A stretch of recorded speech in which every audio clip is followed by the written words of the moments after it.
카카오가 도입한 카풀 서비스에 반발하는 택시업계 종사자들이 오늘 새벽 4시부터 팝에 들어갔지만 우려했던 출근 대란은 일어나지 않았습니다. 지금 광화문에서 택시기사들의 대규모 집회가 진행 중인데 수만 명이 모여 있습니다. 현장 취재기자 연결해 보겠습니다. 박광열 기자.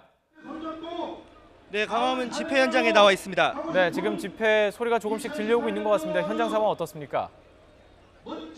네, 그렇습니다. 카카오 카풀 반대를 외치면서 전국 곳곳에서 택시기사들이 이곳 광화문 광장으로 모였습니다. 광화문 광장 북측부터 해서 중간에 있는 세종대왕상을 지나서 남측 이순신 장군상까지 아주 빈틈이 없이 빼곡한데요. 또 양옆 도로까지 집회 참여자로 가득합니다. 주최 측은 최소 5만 명 이상이 모였다고 설명하고 있습니다. 집회에 앞서 삭발식까지 진행이 됐는데요. 이 과정에서 카카오를 박살내자 이런 구호가 이어졌습니다. 또 청와대는 응답하라며 이제 실력 행사에 나서겠다 이런 뜻도 밝혔고요. 카카오콜을 앞으로 받지 않겠다는 피켓도 곳곳에 눈에 띄는 등 거의 택시업계가 카카오와의 전쟁을 선포하는 분위기입니다. 집회는 오후 3시 40분까지 진행됩니다. 이후 1시간 동안은 청와대 인근 효자동 파출소까지 행진이 예정돼 있습니다. 자, 지금 그 현장에 그렇게 많은 택시 기사들이 모여 있다는 얘기입니다. 그렇다면 지금 교통 상황 어떤지 궁금한데요. 네, 그렇습니다. 수도권과 지방이 좀 다르긴 하지만 수도권은 이 집회가 열리는 동안은 다소 교통의 난항이 예상이 되는데요. 특히 집회 열리는 광화문 인근 도심 지역 같은 경우는 택시를 찾아보기가 쉽지 않을 것 같습니다. 실제 일부 참여자들은 광화문 인근에서 운행하는 택시를 강하게 비난하기도 했습니다. 각 택시업체가 어느 노동조합 소속이냐에 따라 집회 참여율의 차이가 있는데 일부만 참여시킨 택시회사라도 혹시 문제가 있을 수 있고 또 충돌이 있을 수 있으니 회사로 들어오라 이런 지침을 내리기도 했습니다. 집회가 끝나고 다시 운행을 재개하라는 겁니다. 또 기본적으로 인천과 경기 지역은 참여 인원이 많습니다. 수도권에서 서울까지 장거리 출퇴근 수요를 카카오 카풀에 뺏길 수 있어 수익에 직격탄이 되기 때문인데요. 각각 지역 택시기사 절반 이상이 운행 중단에 동참했습니다. 집회 뒤 퇴근 시간에는 다시 어느 정도 택시 운행 대수가 보장될 것으로 보이는데요. 지방의 경우 말씀하신 것처럼 오늘 택시 대란에서 다소 비켜나 있습니다. 운행 중단과 집회 참여가 소수 조합 간부급에만 해당하고 나머지는 자율에 맡겼기 때문입니다.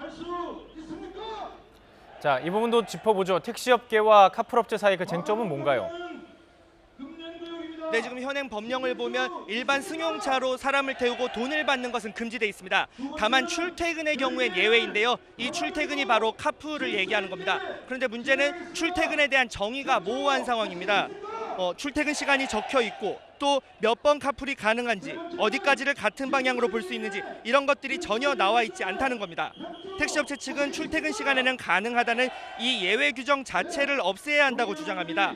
카풀은 장려하되 카풀로 수익 사업을 시도하는 것을 막아야 한다는 겁니다. 반면 카카오 측은 24시간 서비스는 아니라면서도 지나친 규제에는 수익성 확보가 불가능하다며 난색을 보이고 있습니다. 주 52시간 근무에 따른 탄력 근로처럼 각자 상황을 고려해야 한다는 건데요. 당국은 명확한 입장은 아직 내지 않았습니다. 과거 서울시의 고발로 이뤄진 경찰 조사에서 출퇴근 경로가 일정하지 않거나 이용 횟수가 하루 2번을 벗어난 운전자는 입건했는데요. 카풀로 택시기사처럼 돈을 벌려 해서는 안 된다는 전제가 깔려 있습니다. 양측의 주장이 엇갈릴 수밖에 없는 사안입니다. 시민들의 반응도 궁금한데요. 네, 상당수 시민들이 이런 택시업계의 집단 행동에 대해서 냉소적입니다. 실제 심야 시간 할증 직전에 택시 승차 거부를 당하거나 또는 가까운 거리를 간다는 이유로 승차 거부 또는 타더라도 얼굴을 붉혀야 했던 경험들이 다들 한 번씩은 있으실 텐데요.